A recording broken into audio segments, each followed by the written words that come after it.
Aujourd'hui, nous avons la chance d'être dans l'abbaye de Chayeroscan, dans l'Oise, qui est une abbaye cistercienne et qui fait l'objet d'un grand chantier de restauration, puisque nous sommes dans un monument historique qui est classé, et donc avec un processus de restauration qui a été amorcé il y a quelques mois, en phase opérationnelle depuis bientôt 1 an, et qui bénéficie d'un accompagnement technique, scientifique et également financier, avec une participation exceptionnelle de l'État sur ce chantier à hauteur de plus de 50% pour en assurer la bonne restauration à travers le plan de relance de l'économie.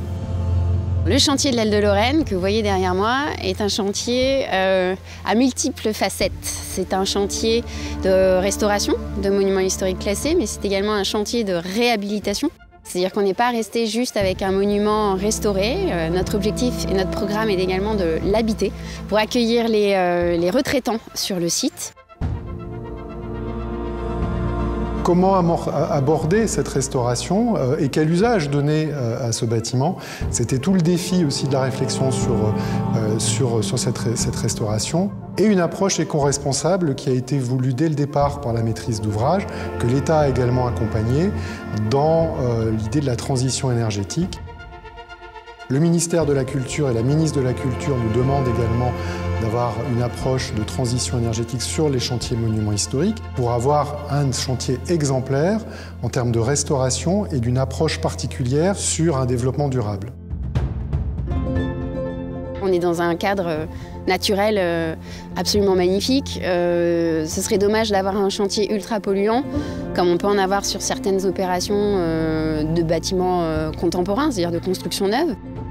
Le monument historique et sa restauration, par essence et par définition, est un chantier ouvert sur l'avenir et ouvert sur la politique de réutilisation, réaffectation, réemploi.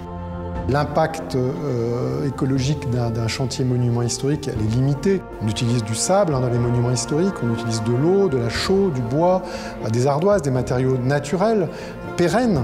Donc en ça, les chantiers monuments historiques, par définition, sont vertueux.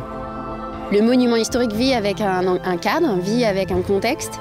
Et je pense que plus il est ancré dans la réalité de ce qu'il doit être dans son contexte, c'est-à-dire faire attention à son environnement, les pollutions d'eau, les pollutions de sol, plus on ménage une harmonie globale qui fonctionne.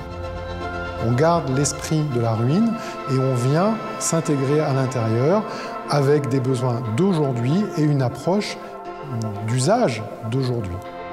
Donc tout est un travail de couturière pour pouvoir aménager l'Aile de Lorraine.